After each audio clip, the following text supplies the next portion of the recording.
My first tip, and stay tuned because I would say like, I think number 3 or 4, no, I think number 3 is my favorite. So, okay, so listen up. So, my first tip is to get super organized. You're going to need to be the most organized that you have ever been.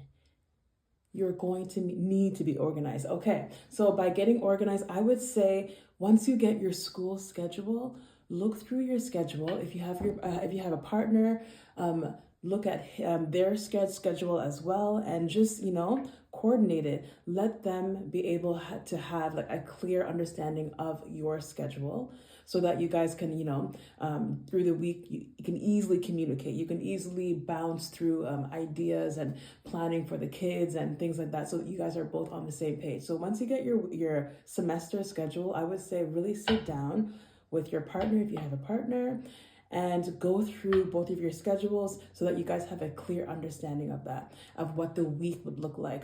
With if there are kids activities, who's gonna drop off who. Have that conversation in the beginning of every semester, I would say, and just so you guys are both on the same page.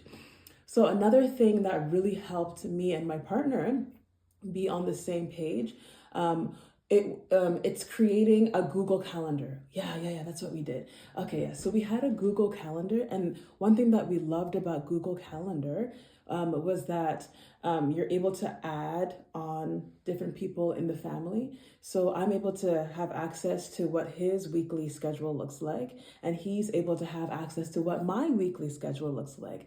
And that was so important because I was doing my master's in, well, I'm a therapist now. So I was doing a master's of arts in counseling, psychotherapy, and spirituality.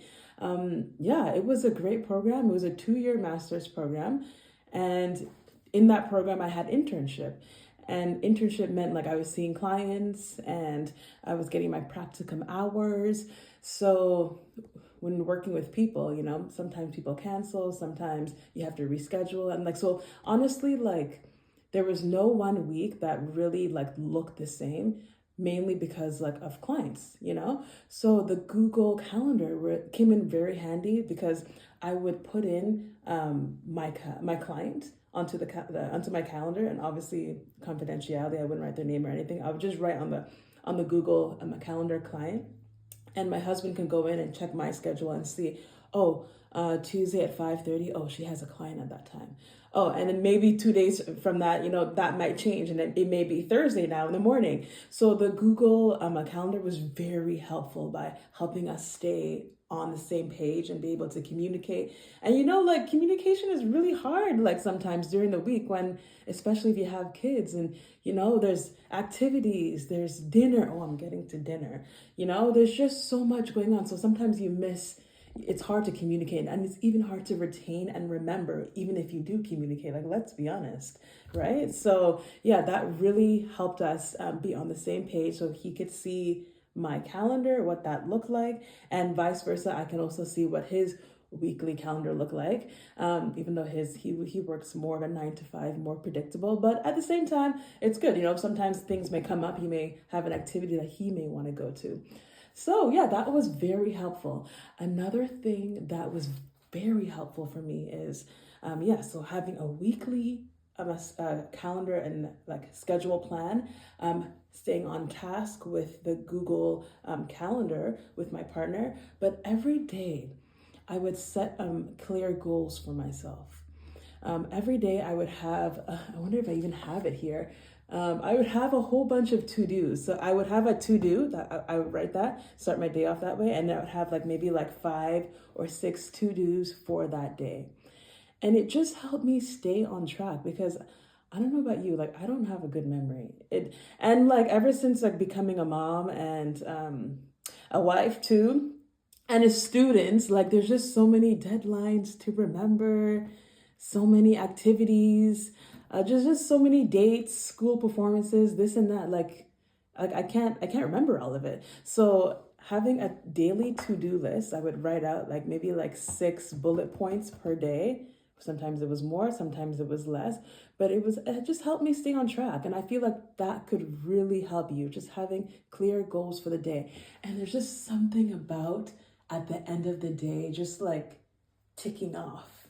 Not even, I don't even wait till the end of the day. Who am I lying to? In the moment, once I finish it, just going to my paper and just like putting that check mark that I did that. Oh man. Oh, it's so satisfying. So satisfying. Okay, so yeah, I just love that because I'm a very task-oriented person. So that was something that worked for me. And I have a feeling it could work for you. Staying on track of your daily to-do list. Tip number 2, I would say this tip was so vital to my mental health and my well-being.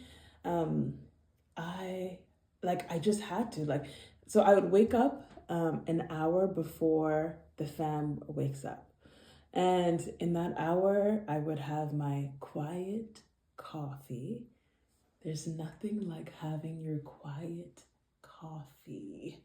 No one's pulling at your legs. They're still sleeping. Quiet time coffee. I would go to my TV, put on YouTube. I would do a 5-minute morning relaxation stretch. Just do like a 5-minute stretch. And honestly, while I'm doing the stretch, I'm sipping my coffee. It's just nice. It's 5 minutes, but it's like time for myself. And it's time, to just get my mind right, get my nervous system, regulated. It helps me feel like I can be in control of my day, because once the day starts, there's just so many things it's going to throw at you, things that you're not planning, things you cannot plan for. But it was that time that I woke up in the morning, and we don't plan to be alive, but I was alive. And if you wake up, you're here, and that is like a gift in itself. So I woke up grateful, and I would take that time to have my quiet time, have my coffee, do my stretch. And I would listen to, if I remember the name, I'm going to put it in the description below. What is her? But anyways, I would listen to words of affirmation. I literally can hear her voice in the background on Spotify, but I'm going to put it in the description bar below of who I would listen to. But yeah, I would listen to words of affirmation, and the words of affirmation would tell me that, you can do this. You're here for a reason. You're here for a purpose. You've overcome hard things before. You can do it. I would listen to words that would motivate me. I would listen to words that would empower me, and honestly, throughout the day, I would have those words of motivation, empowerment, strength, playing in the background of my day throughout the day. So there's just something powerful about starting the day with a grateful heart, taking time for yourself, and listening to words of affirmation that could I really just feel like it changed the course of my days, and it helped me feel that I can get through the day, no matter what the day threw at me. So that is tip number 2. So tip number 3, this is my favorite. This is my favorite tip. It's exercise. It is exercise. We all have heard a million times, oh, exercise is so good. No, but exercise, first of all, it just has so many physical benefits of it, so I would finish the workout and I would feel literally it's the endorphins. You feel like you're on top of the world. You just have all these feel good sensations going through your body. You feel accomplished, It really served as a protective mechanism for me against feelings of depression, feelings of sadness. And I'm not saying that I didn't have that, because the program was wild, and we're human beings. We're gonna experience some sad moments at times. So I'm not saying I was free. I was rid of that. Even Jesus Christ. Okay, so yeah, but I do believe that it helped me and it protected me from feeling those feelings all the time, because it was hard. It is hard, going to school and feeling like, I felt it. I remember feeling like a form of guilt that, I'm not spending as much time with my kids. I'm not being as present with my husband. And that is very real. So, you really have to sacrifice. And that's what you're doing right now. You're really sacrificing parts of you for like this delayed gratification that you're just like dreaming about, right? Like you're just dreaming about graduating and like, but you're gonna get there. You're going to get there. Okay, so my husband got me this sweater for our anniversary, which was over this past weekend, and it's so beautiful. I just love it. He didn't tell me where he got it from because he's being all secretive and surprised. I love surprises. So if I get him to tell me where he got it from, I'm going to put the description of where you can get this sweater if you are a therapist for yourself. Yeah. So, okay, wait, where was I? Exercise. Okay, yes. So, yes, exercise is just so important. So, it was good for my mental well-being. It was also good for, like, let's be honest, like, you want to look good. Like, everybody just says, oh, I just work out just to feel good. No, girl. I want to look good. Yeah, I want to look good and I want to feel good. It's about confidence too. You know what I mean? It's not just, like I want to look good. I want to look good in the clothes that I wear. I want to be comfortable, so it helps with that. We all have our insecurities, and that's, like working on my physical appearance. It does make me feel better about myself, and that's just a fact. So if that's something that you are also working towards, like working out, you're working towards many different goals. It hits just so much. There's just so many good outcomes for it. So yeah, just find your why. Find your why, and then be intentional and work towards that why. Tip number 4. Okay, tip number 4. I know this one is hard. I know it's going to be hard, but because it was hard for me. So my tip number 4 is to stay socially connected. Not a fruit fly.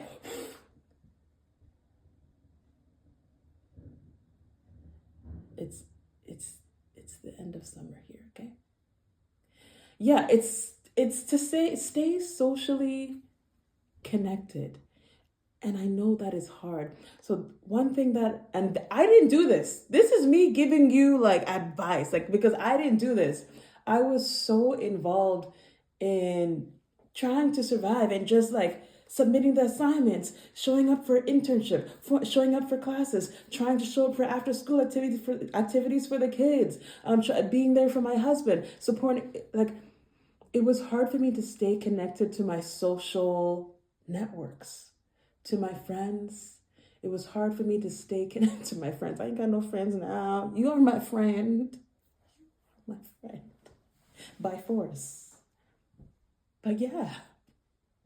But honestly, yeah, like it was hard. It was really, subscribe, friend. It was really hard to stay connected to my social supports and my network and my family, and texting people back. Like, I feel so bad about it, But in the moment, I really felt like I did the best that I could do. But looking back on it now, I just wish I just texted more people back. I wish that I showed up for more, just a little bit more family events. And I know if you can't show up, even just a message to show your friends or family that you're going through something, but you're also still there for them, like you care about them. Yeah. That's something that I wish I did more of, because you're gonna finish the program. You're gonna finish the program. And me, when I finished the program, I was like, yes, I finished the program. Like, I was so happy, like, worked, like, oh, I worked 6 years straight, like undergrad and 4 years, and then 2 years master's, and undergrad while in the pandemic. And I had a baby March 12th, 2020.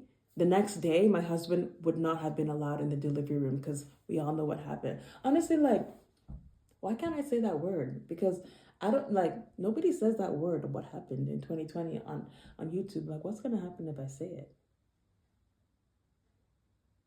I'm not going to say it though, because I'm not going to say it. But what would happen? Okay, so yeah, we all know what happened. So yeah, it was wild. Like, I was in school all through that for the past 6 years straight. So like, finally when I finished, I was like so happy, But then I walked. It's like I walked out of the school with my cap and gown into civilization, and there was like nobody there. Like, my partner was there, like my husband. Oh my God, I love him. He was there, but like, there's nobody else there.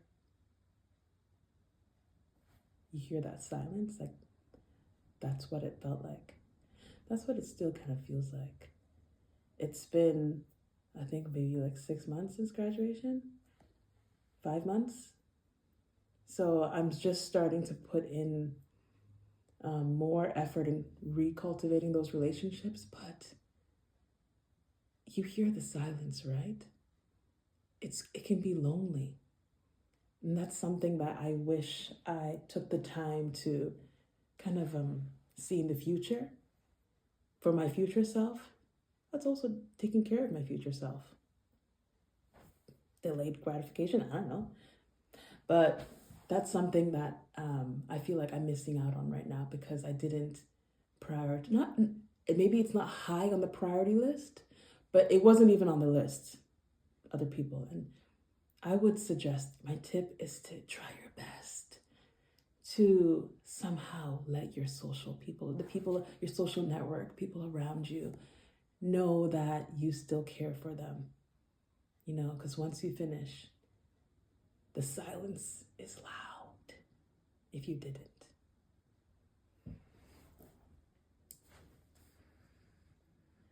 Oh, okay.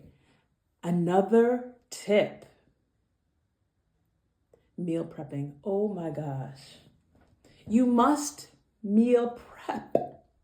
I know it seems tedious, but you're going to be cooking every day. Would you rather cook every single day for like an hour and a half when you only even have like what? Like, my child comes home from after school care like around 5, and she goes to bed at 8, and the older one goes to bed at 9. But like, what, 3 to 4 hours with them? You got to spend an hour and a half cooking every day? No, I'm not. I'm gonna meal prep. Oh my gosh, I took that seriously. If I find some clips, I should have some clips.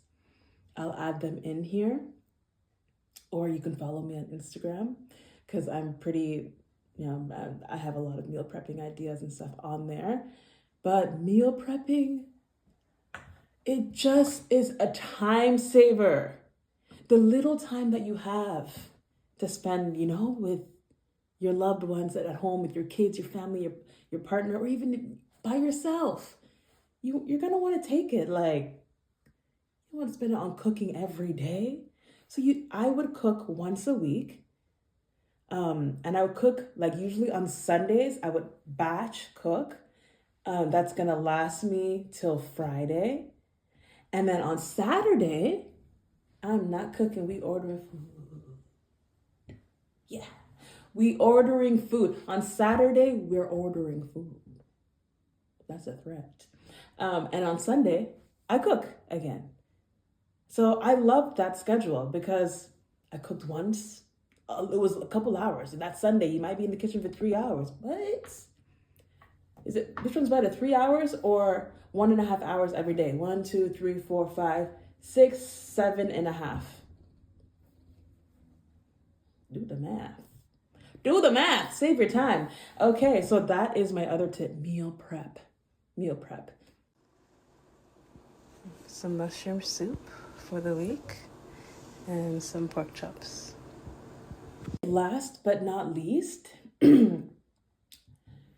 I would say outsourcing chores. If you have the ability, the resources, financial resources, outsource chores. Like if you can have someone come in to clean your house twice a month, bi-weekly, even once a month, you can make some sort of budget that may help you prioritize that, because it's gonna get dirty. The house is gonna get dirty. And will you have time to clean it? Do you want to clean it? If that's your thing, go ahead. Some people find cleaning therapeutic. That's not my ministry. That's not my ministry. No, I find sleeping therapeutic. So outsource your cleaning services if you can. And if you cannot, you can use that as time with your kids and with your family. You guys can make it fun. Like, try your best. Like, chores. Like, there's a lot of evidence that shows that having kids that do chores, they grow up having a lot more confidence in their abilities as adults to do things in life, to get through hard circumstances, to problem solve. Doing chores is actually good for them. It's actually good for them. But you could actually make that something that your family can do together. Like, I don't know what things you guys may want to clean. Like, you can put on music and everybody has their task, you know? And, you know, you guys, and that's your kind of an opportunity to kind of spend time with them as well.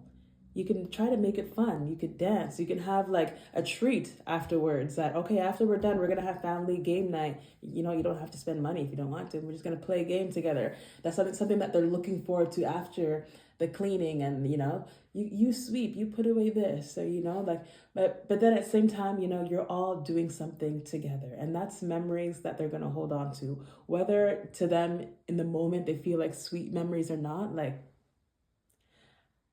looking back on it retrospectively, it's time spent together in a period of time in your life where that may be limited. So it's also how you see things and the heart and how you approach it. So those are my tips for surviving school as a mother, as a wife, as a student. Yeah, get organized. You can do it.